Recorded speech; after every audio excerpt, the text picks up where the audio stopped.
Welcome, history enthusiasts. Today, we drift into the shadows of New York City's past, exploring the brutal yet fascinating world of the 1800s Bohemian Slums. In a time of overcrowded tenements, relentless poverty, and streets alive with both danger and resilience, we'll uncover the struggles, survival strategies, and enduring spirit of the men, women, and children who called these neighborhoods home. Join us as we journey through the alleys, courts, and communities that shaped the lives of countless New Yorkers, revealing stories of hardship, courage, and the indomitable human spirit that still resonates today. The year is 1880, a time when New York City was rapidly transforming, a sprawling metropolis rising from the ambitions of immigrants, entrepreneurs, and the restless masses who sought opportunity and escape from poverty, famine, and persecution in far-off lands.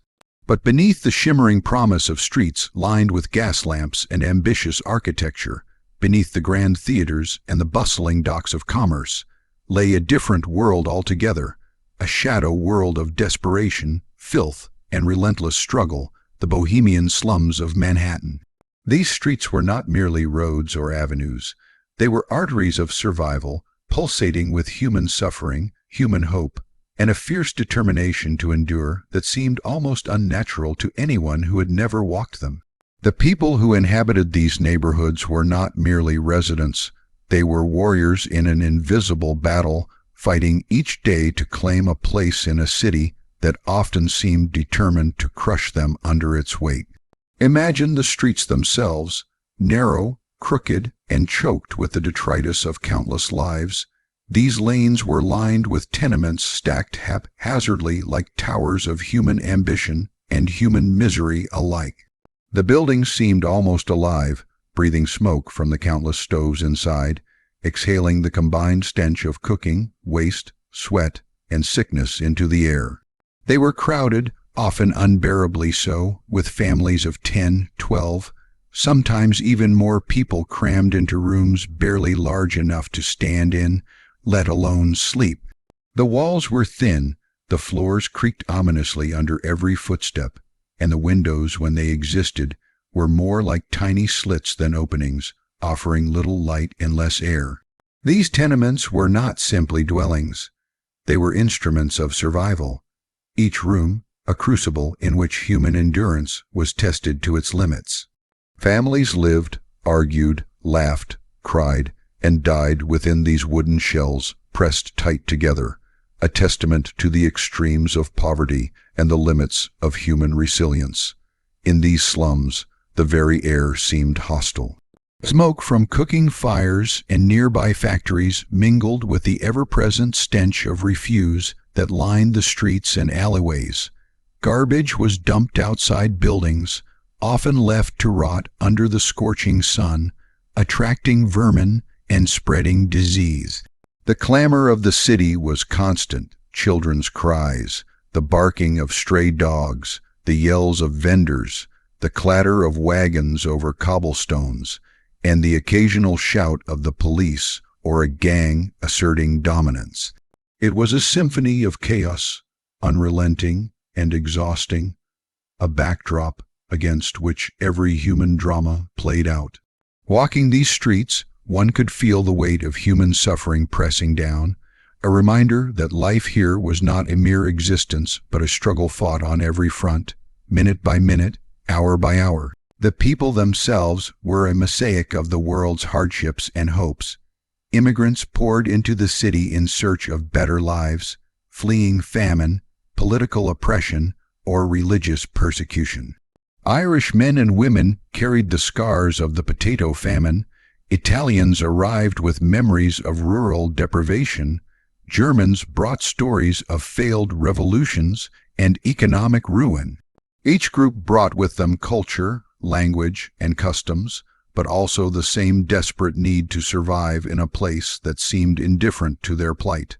Within this dense mix of humanity, every person had a story, every family a struggle, and every day a challenge that could end in tragedy. Children worked in factories, laundries, and markets, often starting their labor as young as 6 or 7. Their small hands carried heavy loads, their backs bent under the weight of endless hours, their laughter fleeting and fragile, a fleeting echo against the relentless machinery of survival. Yet even among children there was resilience, a spark of ingenuity and play, sometimes found in small games in alleyways, sometimes in the inventive ways they scavenged for scraps or found work. Disease was an omnipresent specter in these neighborhoods. Cholera, typhus, tuberculosis, these were not distant threats but daily companions. Epidemics swept through the slums with terrifying speed, leaving families decimated and communities scarred. Medical care was scarce, often unaffordable, and largely ineffective against the relentless pathogens that thrived in the crowded, unsanitary conditions. Hospitals were overcrowded, with long lines of the sick and dying waiting for the barest attention. The streets themselves were dangerous, not only from crime but from infection. Open gutters ran alongside the tenements, carrying human and industrial waste, and people often had no choice but to drink from contaminated wells or street pumps. The very act of living, of breathing the air or touching a doorknob, carried a real risk of illness and death, and yet life went on. Children played, women cooked, men worked, and every act of survival, every breath, every meal, every small victory, became a quiet triumph in the shadow of the city's indifference. Crime was another constant in these slums, inseparable from the struggle for survival. Gangs of men and boys patrolled the streets, asserting control over territories and businesses. Pickpockets, thieves, and conmen thrived, preying upon the desperate, the inattentive, and the weak. Violence was a fact of life, sometimes erupting without warning, leaving scars, both visible and invisible, on the inhabitants. The police were often corrupt, underpaid, or simply unable to maintain order in such dense, unruly neighborhoods. Law and justice were not absent, but they were inconsistent, unpredictable, and often as dangerous as the criminals they sought to restrain. Survival required cunning, courage, and the ability to navigate a world in which friends and enemies were sometimes indistinguishable. Trust was precious, alliances fragile, and betrayal commonplace. Yet even in this chaos, communities formed. Immigrant groups banded together for protection, sharing information, resources, and shelter. These networks were vital lifelines, often the difference between life and death. Amid the squalor, there were moments of humanity, brief sparks of light in a world dominated by shadow. Families celebrated birthdays with small cakes, neighbors shared meals, and music often filled the tiny apartments and alleyways, a brief reprieve from the endless grind of life. Churches and charitable organizations attempted to provide relief, offering soup, blankets, or education, though their reach was limited and often insufficient.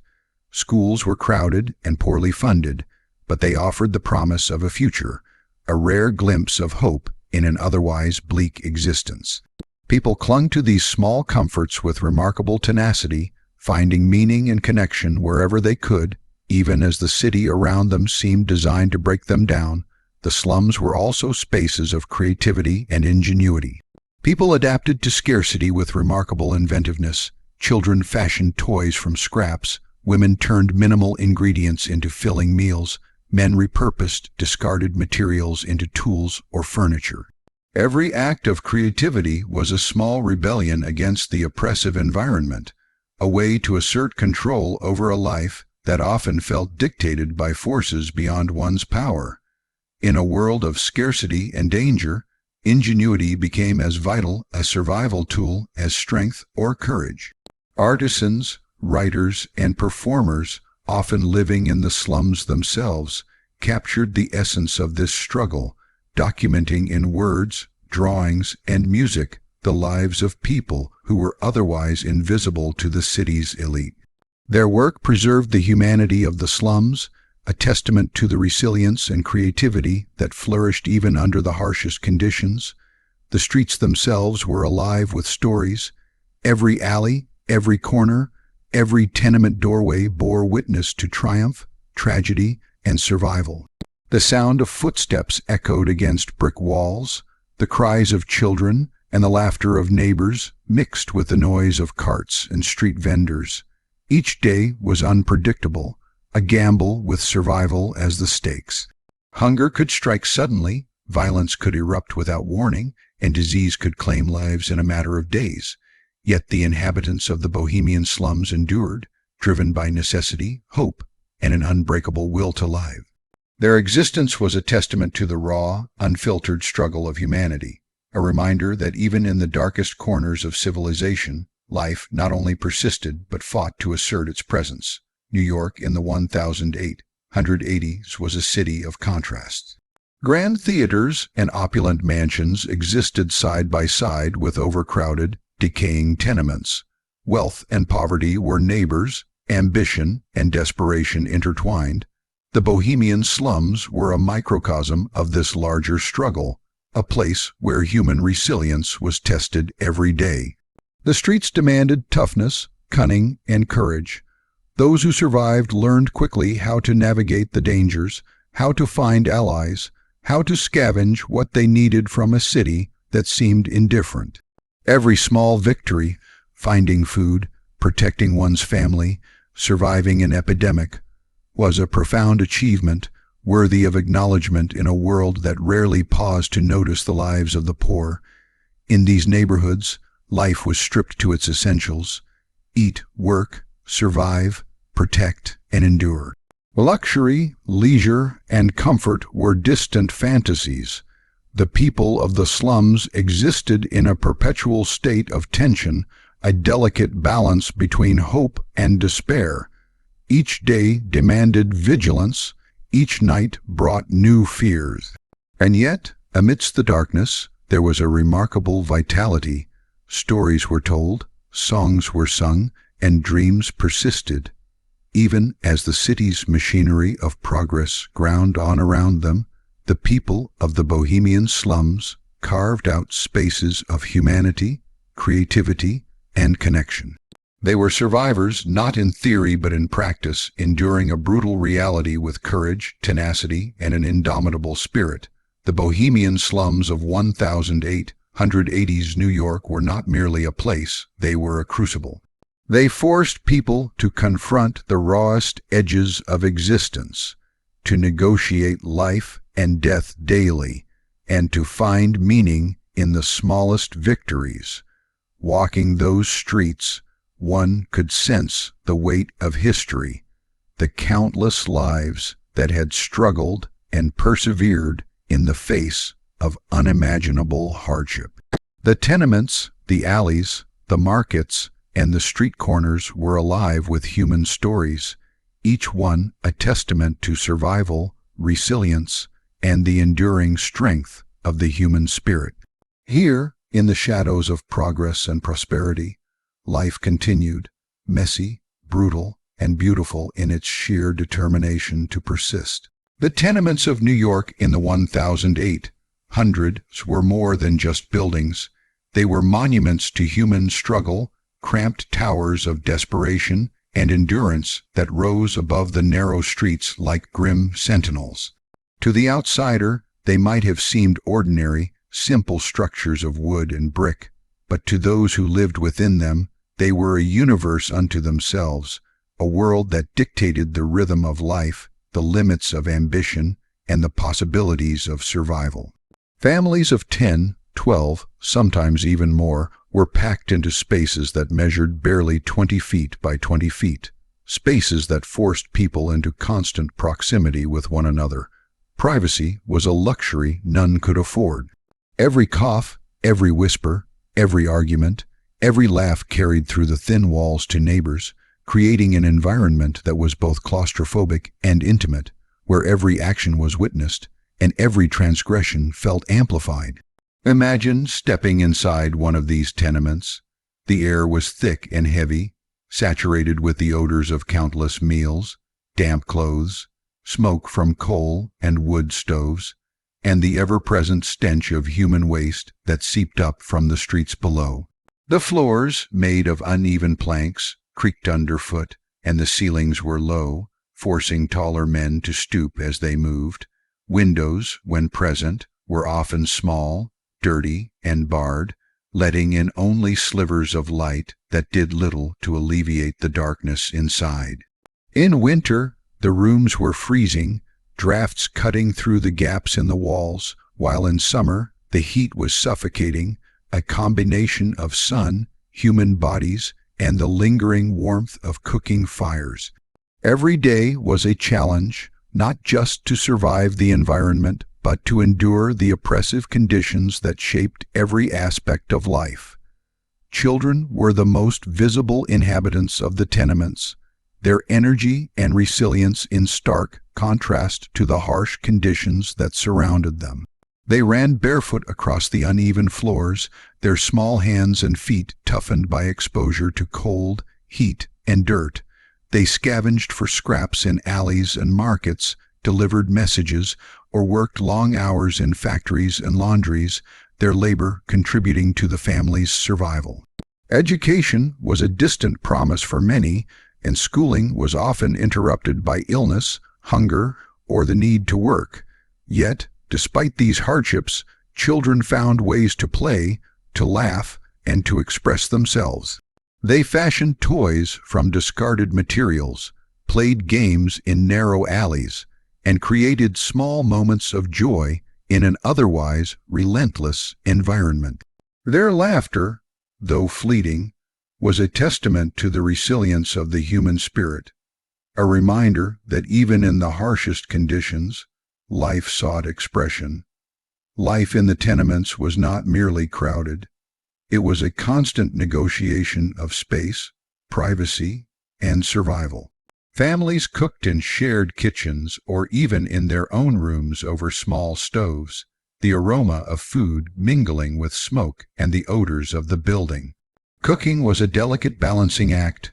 One wrong move could set the room ablaze or trigger a suffocating smoke-filled environment that endangered everyone inside. Laundry was often done in sinks or buckets, with water drawn from street pumps or wells, frequently contaminated and dangerous. Sanitation was minimal, and diseases thrived in these conditions, spreading quickly through families and neighbors alike. Cholera, typhus, tuberculosis, and other illnesses were ever-present threats, claiming lives with terrifying efficiency. Infant mortality was high, and many children never reached adulthood.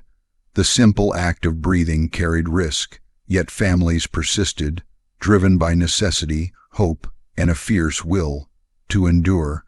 The architecture of the tenements themselves was both a symptom and a cause of hardship. They were built to maximize profit for landlords, often with little regard for the well-being of their tenants.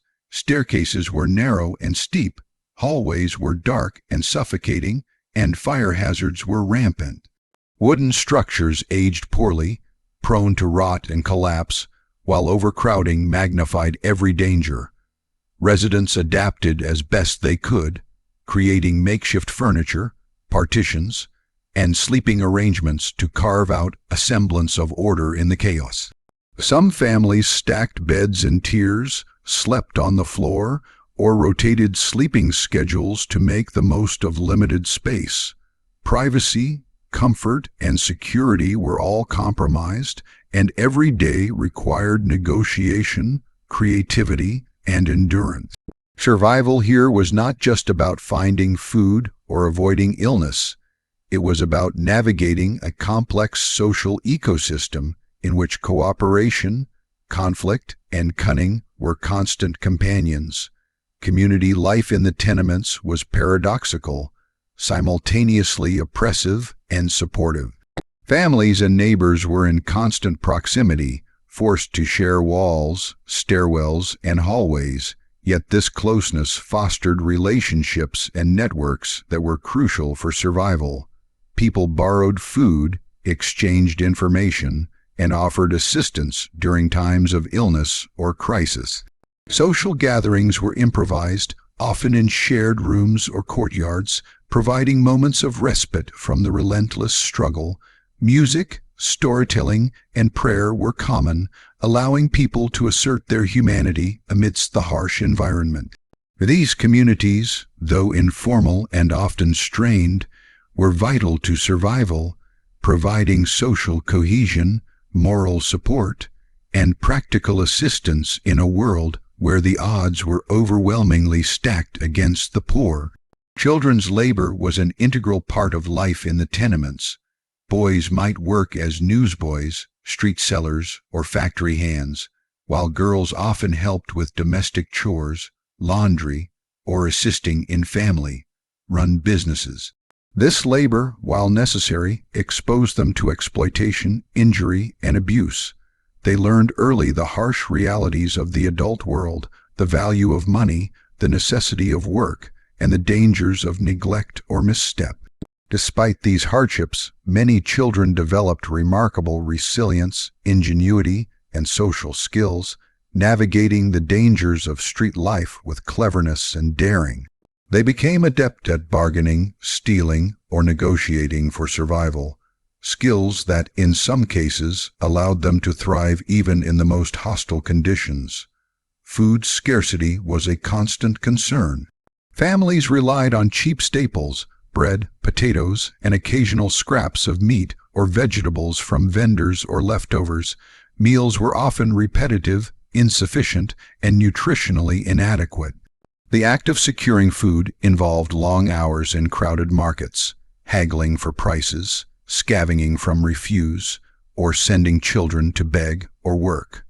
Hunger was a regular companion, shaping behavior, mood, and social interactions. Meals were not leisurely, they were rushed, pragmatic, and often shared under difficult circumstances. The scarcity of food reinforced social bonds, as families and neighbors relied on one another for assistance, yet it also intensified competition and conflict, as survival instincts often clashed with communal ideals. Sanitation and hygiene were nearly impossible to maintain, with limited access to clean water, no functioning sewer systems, and inadequate waste disposal. The tenements became breeding grounds for disease. Public health was a luxury, and ignorance about germs and contamination exacerbated the risks. Families improvised as best they could, but efforts were often insufficient against the environmental realities. Disease outbreaks were devastating, sometimes wiping out entire families or neighborhoods. Yet even in the face of such danger, life continued. People adapted, finding workarounds, relying on community knowledge, and embracing rituals of cleanliness and care wherever possible, demonstrating remarkable resilience and ingenuity in the process. The psychological impact of tenement life cannot be overstated. Constant overcrowding, poverty, and exposure to danger created stress, anxiety, and despair. Adults grappled with the pressures of providing for their families, protecting their children, and maintaining some semblance of dignity under conditions that constantly threatened both. Children absorbed these stresses, often prematurely adopting adult responsibilities and concerns. Yet within this environment, human creativity and emotional expression persisted. People sang, told stories, prayed, and celebrated small victories, asserting their humanity against the dehumanizing forces around them. These acts of expression were not frivolous. They were essential coping mechanisms, preserving identity, culture, and hope in the midst of relentless adversity. Neighbors became crucial allies, forming informal networks of support that could mean the difference between survival and despair. They shared food, offered childcare, helped care for the sick, and exchanged information about employment or resources. These relationships were complex, often strained by scarcity and conflict, yet essential to daily life. Community life extended beyond the walls of the tenements into courtyards, alleys, and streets, where people interacted, negotiated, and sometimes clashed. Festivals, religious observances, and social gatherings provided temporary relief, moments to celebrate shared culture and identity, and opportunities to strengthen the fragile bonds that held the neighborhood together. Despite the harshness of tenement life, cultural and artistic expression flourished. Immigrant communities brought music, dance, culinary traditions, and religious practices that sustained them emotionally and spiritually. Even the smallest apartments might host a musical instrument, a makeshift altar, or hand-sewn decorations, transforming limited space into a locus of identity and pride. Children learned songs and stories from their elders, carrying forward traditions, even as they adapted to the realities of city life. This cultural continuity provided a vital sense of belonging, reminding residents that they were more than victims of circumstance. They were bearers of heritage, creators of meaning, and participants in a larger human story. The architecture of the tenements, while oppressive, also shaped social dynamics. Stairwells and hallways became meeting places, courtyards turned into playgrounds, and windows allowed glimpses into neighbors' lives, creating a constant awareness of the presence of others. Conflict and cooperation were interwoven as residents negotiated space, shared resources, and enforced social norms within this dense environment. Privacy was scarce, but social learning was abundant. Children observed adults, adults observed neighbors, and all learned strategies for negotiating life in close quarters. These lessons were crucial for survival, teaching adaptability, social intelligence, and the subtle arts of persuasion and alliance building. Religion and faith played an essential role in tenement life. Churches and religious organizations offered spiritual guidance, moral instruction, and practical assistance, providing hope and comfort amidst suffering. Families attended services when possible, and religious rituals offered moments of reflection, solidarity, and community cohesion. Faith was a source of resilience, helping people endure hunger, illness, and danger, while also shaping moral and ethical codes that guided daily interactions. For many, belief in a higher power provided a framework for understanding their suffering, offering both consolation and motivation to continue the struggle for survival. The streets of New York's Bohemian slums in the 1800s were alive with activity, but much of it was born not of joy or prosperity, but of necessity, desperation, and the harsh realities of survival. In these crowded alleys and narrow thoroughfares, life was governed as much by the unwritten codes of the street as by law or morality. Crime was not an exception. It was an omnipresent element of daily life, woven into the very fabric of existence. To walk the streets of these neighborhoods was to navigate a labyrinth of danger and opportunity, where a single misstep could result in humiliation, injury, or death. Here, the ordinary rhythms of urban life were constantly disrupted by the specter of theft, violence, and exploitation, and survival demanded not only resourcefulness, but a keen understanding of the delicate balance between risk and reward. Gangs were among the most visible forces shaping life in these slums. They were not merely groups of young men seeking mischief or asserting power.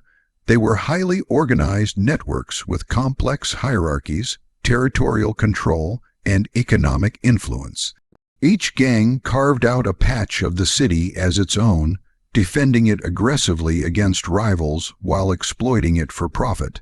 Some engaged in theft, robbery, and pickpocketing, while others ran protection schemes, gambling dens, and illicit markets.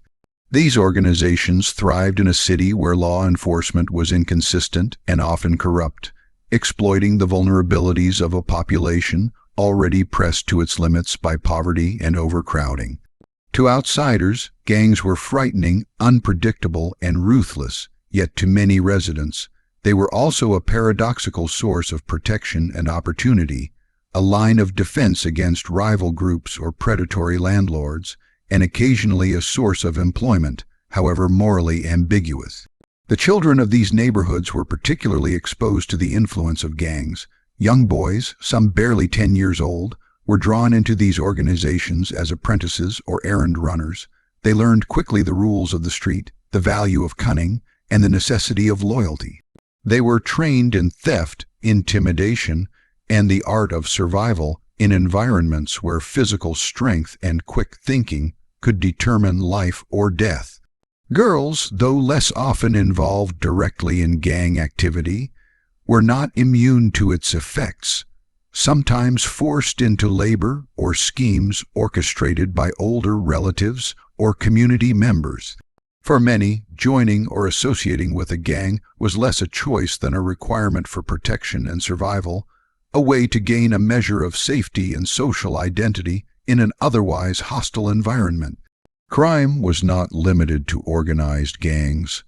Opportunistic theft, burglary, and petty scams were rampant, and the desperate often resorted to illegal acts out of necessity. Pickpockets roamed crowded markets, subway stations, and ferry docks, skilled at lifting purses, wallets, and other valuables without detection. Shopkeepers, laborers, and families alike had to constantly guard against theft, devising strategies to protect their meager possessions. Children and teenagers learned early the delicate balance between cunning and punishment, observing the consequences of transgression and adapting accordingly. The streets were a classroom of survival where morality was frequently subordinate to necessity, and cunning often determined whether one went hungry or was injured, imprisoned, or worse. Law enforcement existed, but it was inconsistent, underfunded, and often corrupt. Police officers were overworked and underpaid, frequently turning a blind eye to criminal activity in exchange for bribes or favors. In some cases, they were active participants in crime, collaborating with gangs or exploiting the very citizens they were supposed to protect. Justice was not blind, it was selective, unpredictable, and often cruel. Arrests could be arbitrary, punishments disproportionate, and the legal system slow and inaccessible to the poor. Many residents learned to navigate this uncertainty by cultivating relationships, paying off officials, or relying on the informal codes of the neighborhood to maintain a semblance of order. Survival often required an intimate knowledge of both the criminal underworld and the mechanisms of official authority, a dual literacy that was essential to avoid misfortune. The most powerful gangs established intricate networks that extended beyond the immediate neighborhoods. They controlled labor unions, illicit markets, and even some small businesses, using both violence and negotiation to expand influence. They collected protection fees, enforced rules of conduct, and mediated disputes, often replacing or supplementing formal legal structures. These gangs had leaders who were respected, feared, or both, figures who could command loyalty through charisma, intimidation, or material incentive. Their operations were complex and sophisticated, reflecting the adaptability and cunning of human enterprise in an environment shaped by scarcity and threat. To understand life in the slums, one had to understand these organizations, their rules, and their methods, for they touched every aspect of daily existence, shaping decisions and opportunities for residents of all ages. Corruption was endemic, reaching beyond gangs to intersect with the political and economic systems of the city. Landlords, for example, frequently colluded with criminal elements or ignored violations of housing codes, exploiting the poor with rent gouging, overcrowding, and unsafe structures. Political machines, such as Tammany Hall, manipulated immigrant populations, exchanging votes for favors, food, or protection, effectively controlling entire neighborhoods. This fusion of crime, politics, and poverty created an environment where survival depended not only on skill and luck, but on one's ability to navigate social hierarchies, negotiate alliances, and sometimes compromise moral standards.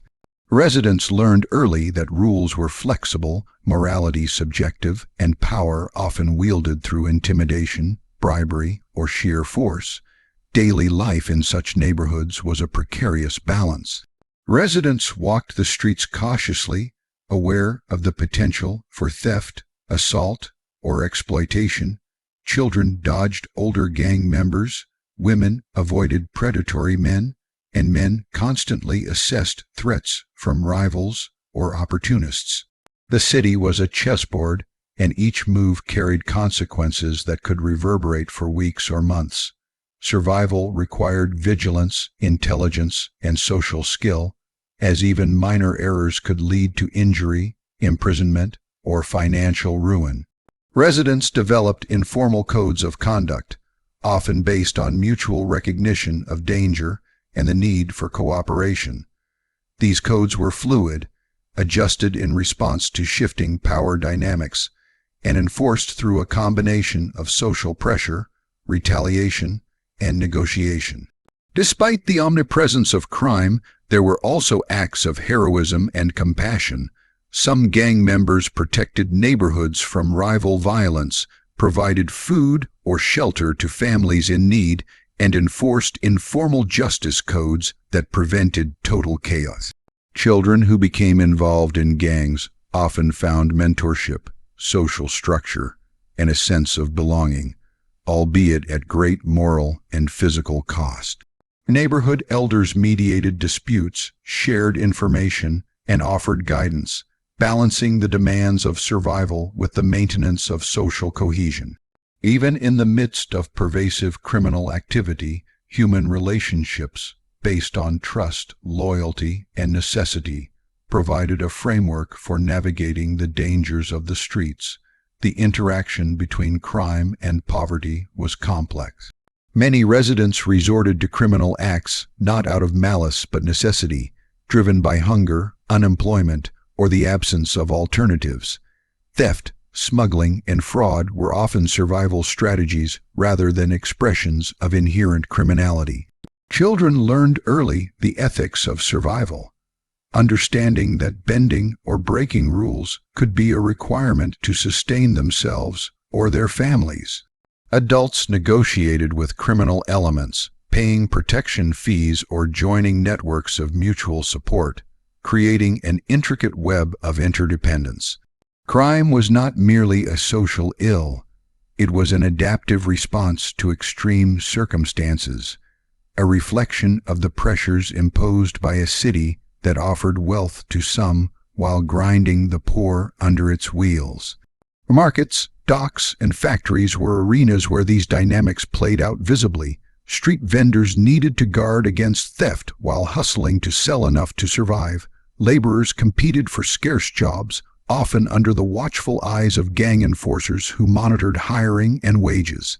Immigrant communities formed their own security systems, teaching children self-defense, cultivating neighborhood watch practices, and sometimes forming alliances with gangs for protection. Social life and survival were inseparable from the underworld, and understanding these dynamics was essential for anyone seeking to navigate life in the slums. Residents learned to read signs of danger, recognize allies, and assess risk, developing a practical intelligence that allowed them to survive in an environment where every day brought new threats. The psychological impact of living amidst crime and corruption was profound. Constant vigilance, fear, and exposure to violence shaped behavior, attitudes, and relationships, Children matured quickly, learning lessons of loyalty, trust, and betrayal. Adults developed resilience, cunning, and negotiation skills. Fear was a constant companion, yet so too was a remarkable capacity for adaptation. Humor, music, storytelling, and religion provided relief, allowing people to maintain mental equilibrium and social cohesion. Life in the slums demanded not only physical survival, but emotional and cognitive endurance, a complex set of skills honed by necessity and reinforced through daily experience. Corruption and crime also intersected with ethnicity and immigrant identity. Some gangs were ethnically homogeneous, reflecting the communities they protected or exploited, while others were multi-ethnic alliances formed for mutual benefit. Immigrant networks provided a measure of protection and access to resources, but also became targets for exploitation by rival gangs or corrupt officials. Social identity, cultural norms, and community loyalty were critical, shaping interactions within and between groups. Survival required navigating these complex social landscapes, understanding both the overt rules of law and the subtler codes of conduct imposed by neighborhood hierarchies and criminal organizations. Even amidst pervasive danger, creativity and entrepreneurship thrived. Street vendors, artisans, and performers found ways to operate within the constraints of gang-controlled territories. Children developed clever strategies for earning money, avoiding detection, and assisting their families. Families learned to negotiate with both lawful and unlawful authorities, creating informal economies that allowed survival and occasionally modest prosperity. These acts of ingenuity reflected the human capacity to adapt, innovate, and assert agency even in oppressive circumstances. In the Bohemian slums, life was a constant negotiation, a delicate balance between survival and exploitation, order and chaos, loyalty and betrayal. Despite the harsh realities, the presence of crime and corruption did not erase humanity. Residents celebrated festivals, attended religious services, and participated in community gatherings, asserting cultural identity and continuity. Acts of compassion, generosity, and courage were common, as neighbors shared food, protected children, and supported families in crisis. Moral and ethical frameworks were flexible but persistent, guiding behavior even when survival demanded compromise. In many ways, these neighborhoods were laboratories of human resilience, teaching lessons about adaptation, cooperation, and endurance that would shape generations. The Bohemian slums of New York in the 1800s were crucibles in which human character was tested daily. Crime and corruption were not peripheral. They were central elements of life, shaping decisions, relationships, and strategies for survival. Gangs, opportunists, and corrupt officials created a dangerous landscape. Yet amidst this danger, residents forged communities, nurtured children, and maintained culture. Survival required intelligence, courage, and flexibility, as well as a keen understanding of both formal and informal systems of power. Those who endured did so not through luck alone, but through skill, resilience, and the ability to navigate the complex interplay of risk, opportunity, and human behavior. In these streets, life was raw, unfiltered, and unforgiving, yet it was also profoundly human, a testament to the capacity of individuals to adapt, survive, and even flourish under conditions that would have crushed the unprepared. The legacy of these gangs, crimes, and corrupt systems extends beyond the slums themselves. They shaped the social dynamics, economic patterns, and cultural identity of New York for decades. Immigrant communities carried lessons of survival, adaptation, and negotiation into subsequent generations. Neighborhood structures, informal economies, and social hierarchies established during this period continued to influence urban life long after the tenements were demolished and the city modernized. Understanding the interplay of crime, poverty, and corruption in the Bohemian slums is essential for appreciating the resilience, ingenuity, and enduring spirit of those who lived, fought, and survived in one of the most challenging urban environments in history. Life in the Bohemian slums of New York during the 1800s was not measured by luxury or comfort, but by the most basic, primal concerns: food, shelter, water, health, and the ability to protect oneself and one's family. Every day was a meticulous negotiation with hardship, and every action carried consequences. Residents of the tenements awoke to the pressing realities of survival, often before dawn, and the rhythms of life were dictated by the scarcity that defined their existence. Hunger was a constant companion, looming over every decision, influencing behavior, and shaping social interactions. Meals were rarely sufficient in quantity or quality. Families subsisted on bread, potatoes, and the occasional scraps of meat or vegetables they could afford or scavenge. To go without food for even a single day was to flirt with weakness, illness, and despair, and the hunger that permeated the streets was as much a social and psychological force as a physical one. The acquisition of food was itself an exercise in resourcefulness and endurance. Families relied on street vendors, small markets, and occasionally the charity of neighbors or religious organizations. Children were sent to bargain for pennies' worth of sustenance, to scavenge leftovers from markets, or to assist in family enterprises that might earn the barest income. Adults worked long hours, often in sweatshops, factories, or menial labor, but the wages were meager, barely enough to purchase essentials. One missed day of work could mean an empty stomach, and illness or injury could be catastrophic. Hunger influenced every aspect of life, dictating priorities, shaping alliances, and heightening tensions within households and neighborhoods. In this environment, small acts of resourcefulness, a hidden loaf of bread, a shared meal, a bargain struck with a vendor, were victories celebrated in quiet ways, yet essential for survival. Water, so often taken for granted today, was another daily struggle. Residents drew it from public pumps, wells, or cisterns, often contaminated and unsafe. Cholera and typhoid were constant threats, carried silently in the water and spreading with terrifying speed. Access to clean water required both knowledge and luck. Some families knew which pumps were relatively safe, while others relied on rainwater collection or purchased water, adding to already scarce resources.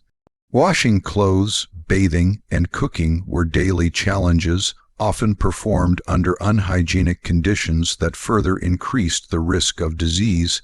The simple act of drinking water became fraught with danger, a gamble in which survival depended on caution, observation, and community knowledge. Sanitation throughout the slums was inadequate at best. Garbage was dumped in the streets, waste flowed in open gutters, and privies were often shared, unsanitary, and insufficient for the number of people using them. The stench was constant, and the risk of illness was omnipresent. Disease was a shadow that lingered in every room, on every floor, in every alley. Cholera, typhus, tuberculosis, and dysentery were rampant, claiming lives with frightening regularity. Medical care, when available, was expensive and often ineffective. Hospitals were overcrowded, and physicians were few, leaving many families to rely on home remedies, herbal treatments, or sheer luck. Illness could strike suddenly, and even minor ailments could become life-threatening without attention. Families developed strategies for coping, separating the sick when possible, rationing food and water, and calling on neighbors for assistance. Yet these strategies were often insufficient against the relentless spread of disease in such a densely populated environment. Children were central to the daily struggle for survival. From dawn to dusk, they were expected to contribute to the household economy, whether through labor in factories, deliveries of goods, or small entrepreneurial efforts such as selling newspapers or performing odd jobs. Their education was often sporadic or non-existent, as the demands of survival took precedence over schooling. Even play was shaped by necessity. Children fashioned toys from discarded materials, turning scraps into tools of amusement while also learning the skills needed to navigate the streets safely. These children grew up quickly, their understanding of the world tempered by harsh realities. They learned the value of money, the dangers of the streets, and the importance of loyalty and cunning. Every day was a classroom in survival, teaching lessons that would last a lifetime. The struggle for work dominated adult life. Employment was difficult to secure, often dangerous and poorly compensated. Factories demanded long hours in oppressive conditions, exposing workers to injury, exhaustion, and illness. Sweatshops, laundries, and construction sites were grueling, with minimal protections for laborers. Women frequently worked from home, sewing garments, laundering clothing, or performing domestic tasks for wealthy families. Men took on jobs that required strength and endurance, loading docks, manual labor, or small trades. The wages earned were just enough to maintain the barest subsistence, leaving no room for savings, leisure, or security. Workers constantly feared illness, injury, or the loss of employment, knowing that any setback could spell starvation for themselves and their families. Housing, too, was a daily struggle. Tenements were overcrowded, poorly ventilated, and structurally unsound. Families often slept in shifts, with children on the floor and adults on whatever bedding could be arranged. Privacy was non-existent, and personal space was a luxury. Conflicts arose frequently, as the constant proximity of neighbors magnified tensions. Disputes over noise, cleanliness, and shared resources were common, and the resolution of these conflicts often depended on social alliances, persuasion, or, in some cases, intimidation. Residents developed informal rules to maintain order, but the strain of overcrowding and deprivation meant that these arrangements were fragile, constantly tested by the pressures of daily life. The physical dangers of the streets were constant. Fires were a persistent threat, with wooden structures, open flames, and overcrowding creating conditions for catastrophic blazes. Accidents were frequent, whether from collapsing floors, open stairwells, or unsafe machinery in workplaces. Violence was also a daily risk, both from gangs and from domestic disputes. Police presence was inconsistent, and justice was uneven, forcing residents to rely on self-protection, community networks, and negotiation to mitigate risks. Survival required vigilance, awareness, and the ability to anticipate danger, turning every trip outside the tenement into a calculated exercise in risk management. The psychological toll of such a life was immense. Constant exposure to poverty, disease, violence, and deprivation created stress, anxiety, and trauma. Adults were burdened by responsibility and fear, while children absorbed these pressures prematurely, internalizing the harsh realities of their environment. Yet, even amidst despair, people found ways to maintain dignity, hope, and connection.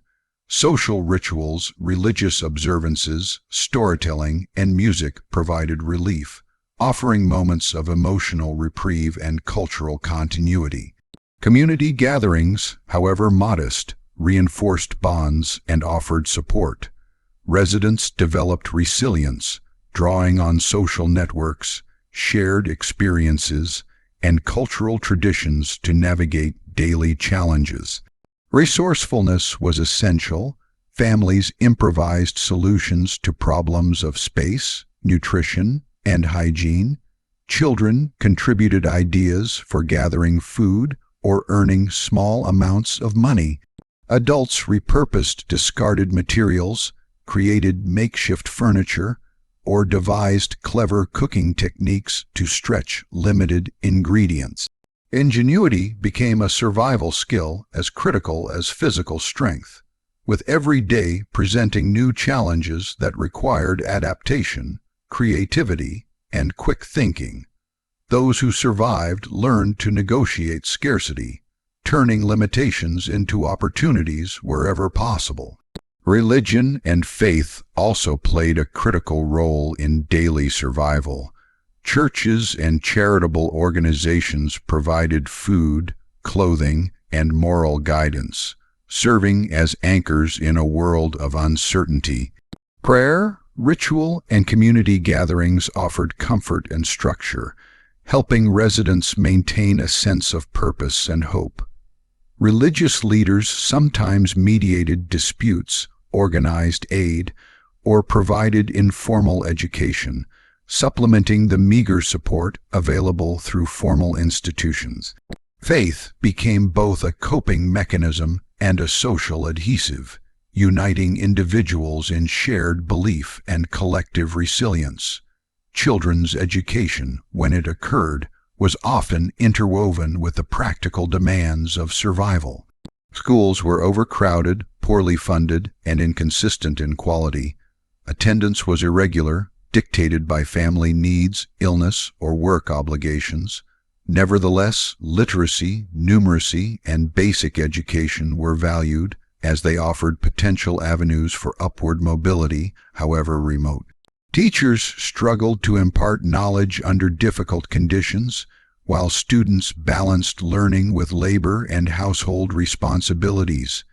Education became a form of hope, a potential escape from the relentless cycle of poverty, though for many, that hope remained unrealized. Social life was shaped by scarcity and danger. Leisure was rare, and any enjoyment was tempered by awareness of risk and limitation. Yet community connections persisted, expressed through informal networks, mutual aid, and shared traditions. Music, storytelling, and simple games provided emotional relief, fostering bonds and preserving cultural heritage. Celebrations were modest but meaningful, occasions to assert humanity amidst adversity. Even in the most trying circumstances, residents sought opportunities to nurture relationships, express creativity, and maintain a sense of identity. Every day was a negotiation with multiple forces: hunger, disease, overcrowding, violence, and economic precarity. Decisions about when and where to eat, work, or move were calculated, often informed by experience, intuition, and observation. Survival required constant attention to both immediate and long-term risks. Children observed adults, learning strategies for navigating the world, while adults relied on both social and practical skills to maintain stability. The slums were a dynamic, complex ecosystem where survival demanded intelligence, adaptability, and endurance. Despite the hardships, resilience was pervasive. Residents cultivated strategies to cope, networks to support one another, and cultural practices to preserve identity. Acts of kindness, generosity, and courage were frequent, often unnoticed, yet vital to the continuation of daily life. Life in the Bohemian slums was a testament to the human capacity to endure, adapt, and even flourish under conditions that would have crushed the unprepared. Each day survived, each meal secured, each injury or illness overcome was a triumph of persistence and ingenuity. The daily struggle for survival in the tenements of New York's Bohemian slums was not only a battle against physical hardship, but also a test of mental and emotional endurance. It shaped character, defined social relations, and molded generations. The environment demanded vigilance, creativity, and courage, teaching lessons that extended beyond the immediate circumstances of poverty. Those who lived and survived in these conditions developed resilience, resourcefulness, and social intelligence that would influence their families and communities for years to come. The slums were a crucible, harsh and unrelenting, but also a place where human strength, adaptability, and determination were forged in the face of relentless adversity. Amid the relentless hardships, overcrowding, and dangers of New York's Bohemian slums in the 1800s, the human spirit found ways to endure, adapt, and even thrive. While poverty, disease, and crime shaped the external realities of life, it was within the intricate networks of community, mutual support, and resilience that the true strength of these neighborhoods was revealed. In a world that offered little in the way of formal protections, residents relied on one another to survive, forging bonds that were both practical and profoundly human. These connections, born of necessity, shaped by circumstance, and maintained by shared experience, formed the lifeblood of the slums, providing sustenance for the body, guidance for the mind, and comfort for the soul. Neighbors were central to this resilience. In tenements where rooms were cramped and families shared narrow hallways, the close proximity of human lives created opportunities for both conflict and cooperation. People learned to share scarce resources, from food to clothing, from water to space for sleeping. A family struggling to stretch a single loaf of bread across multiple mouths could rely on a neighbor to lend sugar, vegetables, or a pot of soup. In times of illness, neighbors would care for the sick, carry water, or tend to children, recognizing that survival was a communal endeavor. This spirit of reciprocity, born out of necessity, created informal networks of support that were vital in the face of constant danger. Acts of generosity, however small, were woven into daily life, sustaining families and reinforcing social cohesion amidst adversity.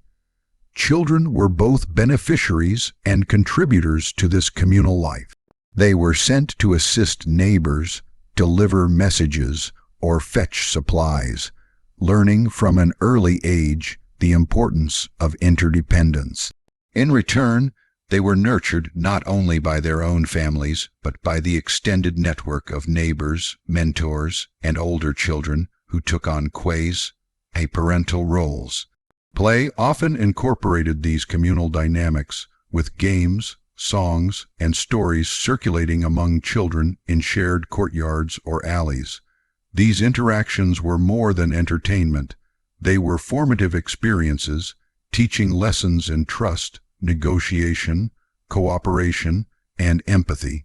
In the harsh reality of the slums, the ability to collaborate and rely on others was as essential as physical strength or cunning, shaping a generation of children whose resilience was honed in the crucible of urban poverty.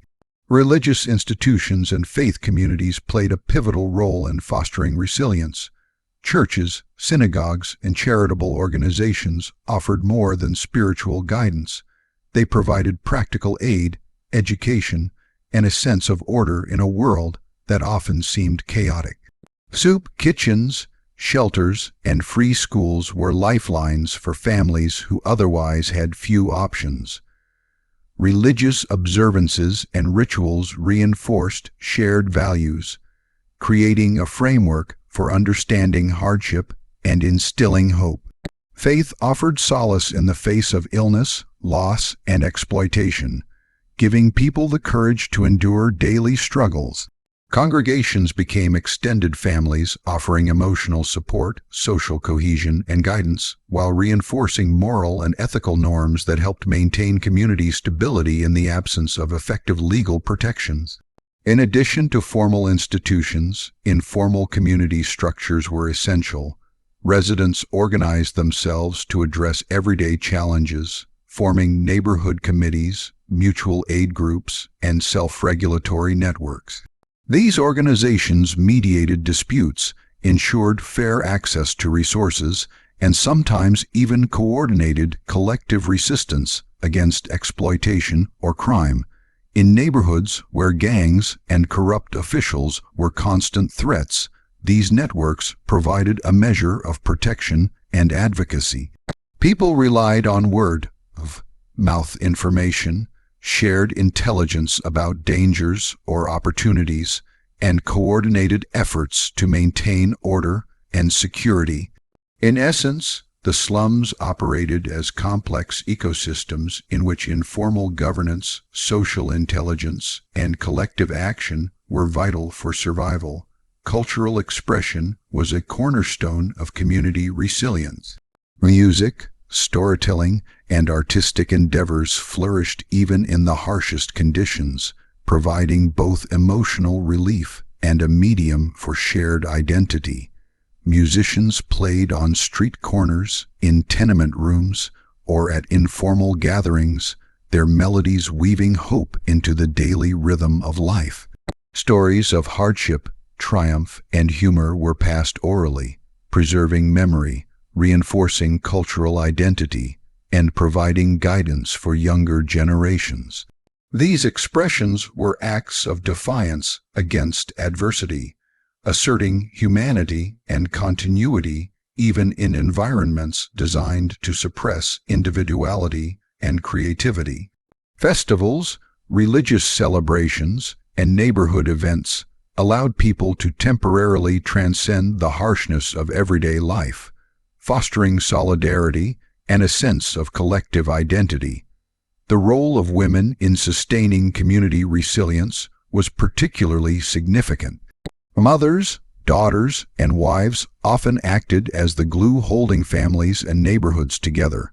They organized domestic routines, managed scarce resources, provided care for the sick, and taught children the skills necessary to navigate the streets safely.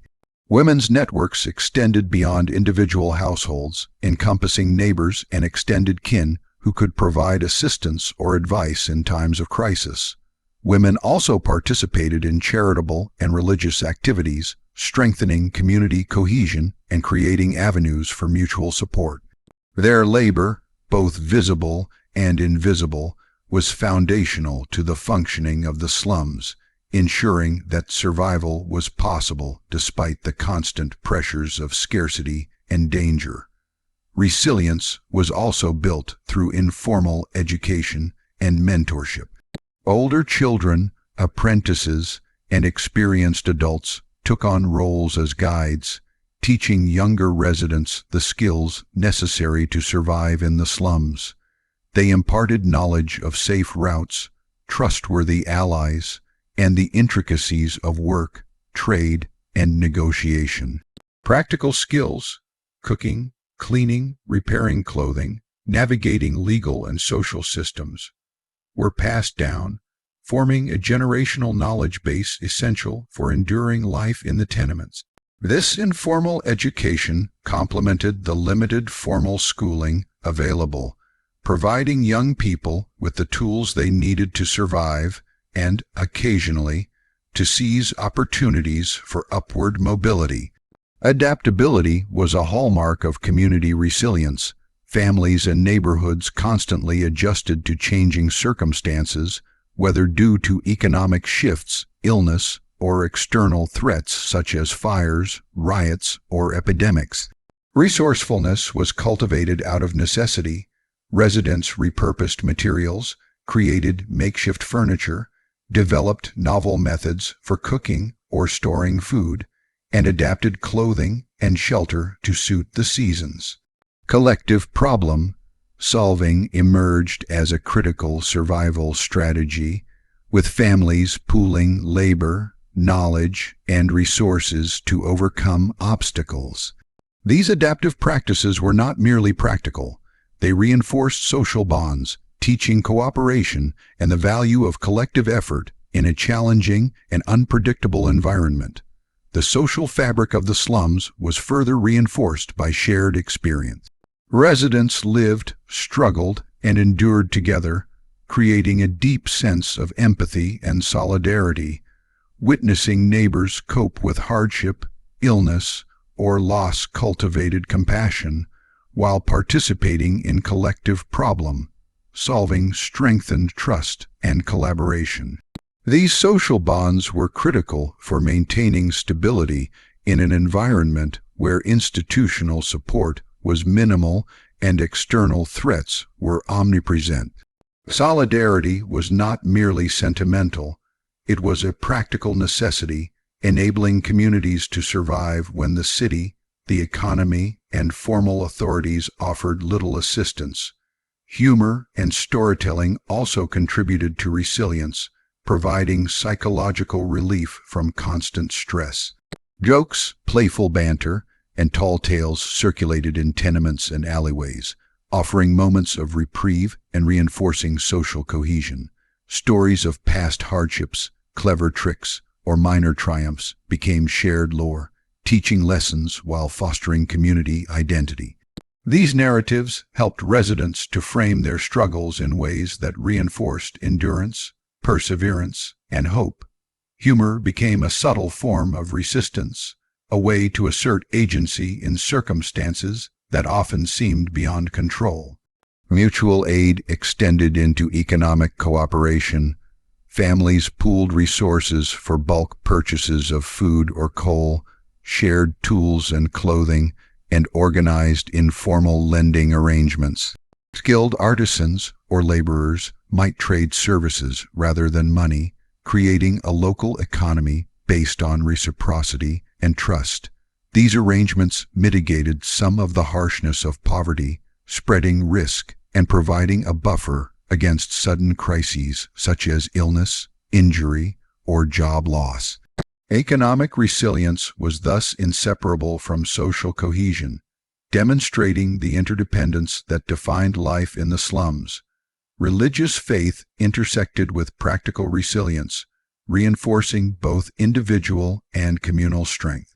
Prayer, ritual, and religious observance provided emotional fortitude, helping people endure hardship with dignity and hope.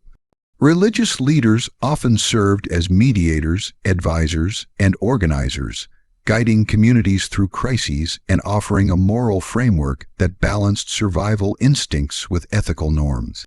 Church-based charitable initiatives complemented informal networks, providing food, clothing, shelter, and education.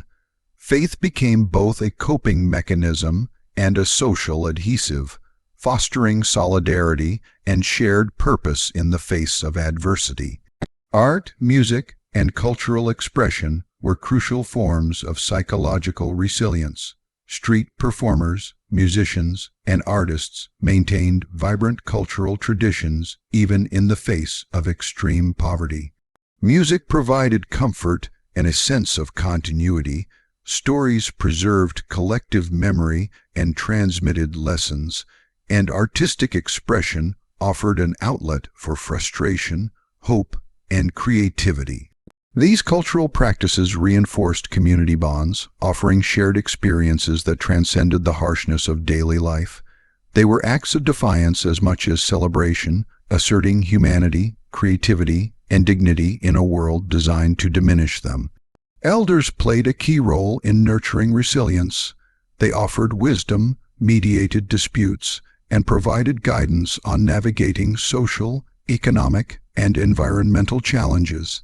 Their experience became a repository of collective knowledge, informing younger generations about strategies for survival, resource management, and community cohesion.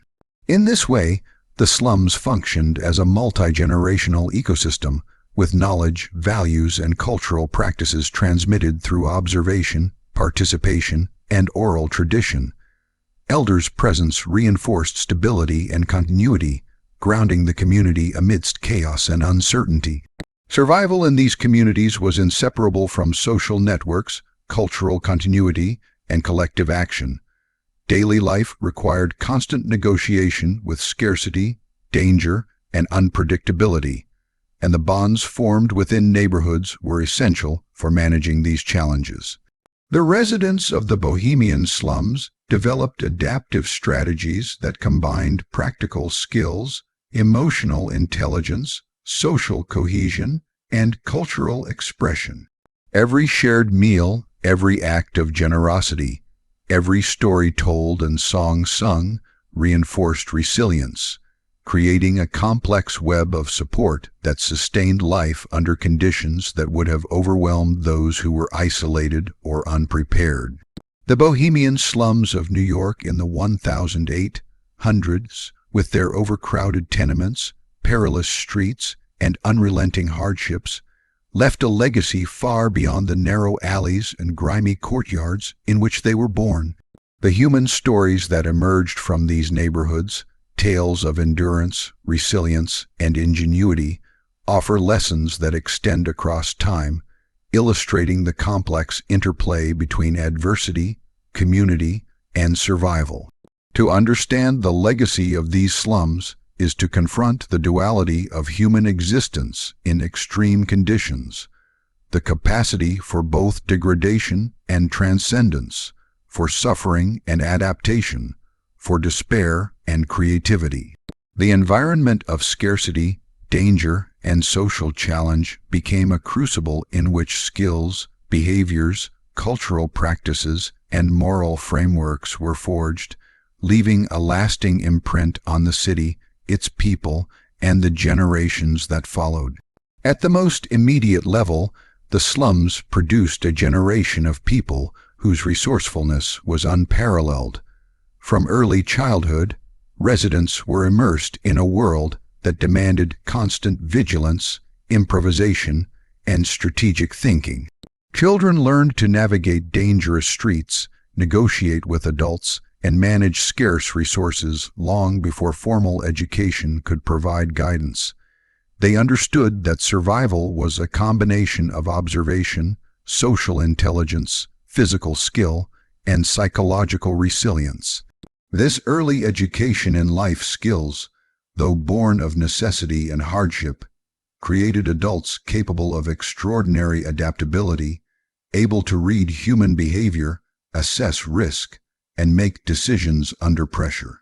These skills, passed from one generation to the next, became part of the collective legacy of the slums, a repertoire of survival knowledge that shaped families, neighborhoods, and broader communities. One of the most enduring lessons of the slums is the power of community. Overcrowding, poverty, and exposure to danger fostered networks of interdependence and mutual support that were vital for survival.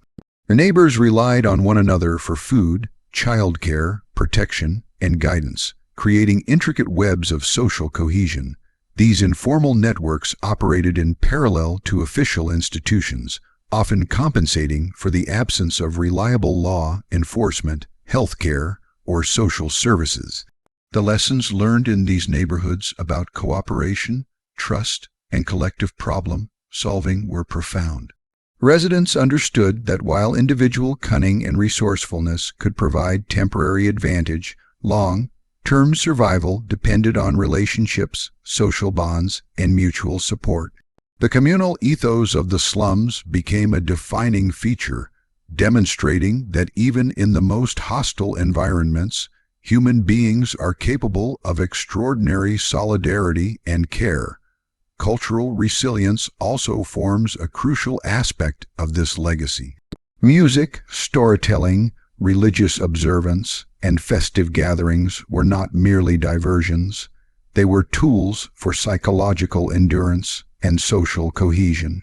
Immigrant communities, in particular, preserved traditions from their homelands, creating cultural continuity in a foreign and often hostile urban environment. Songs, tales, and rituals reinforced identity and belonging, transmitting values and lessons to younger generations. Even in cramped tenement rooms or crowded courtyards, residents found ways to celebrate, express creativity, and assert humanity. This cultural persistence demonstrates a profound truth that human expression and identity can endure even in the harshest conditions, and that culture itself becomes a form of survival, sustaining hope, memory, and connection. Religion played a complementary role in this resilience, shaping moral frameworks, social organization, and emotional coping strategies. Faith communities provided guidance, charity, and stability in neighborhoods otherwise defined by uncertainty and danger. Church and synagogue gatherings offered instruction, mutual aid, and a shared moral vision, helping residents navigate the ethical and practical challenges of daily life. Faith offered consolation in the face of loss, hope in the midst of scarcity, and structure amidst chaos.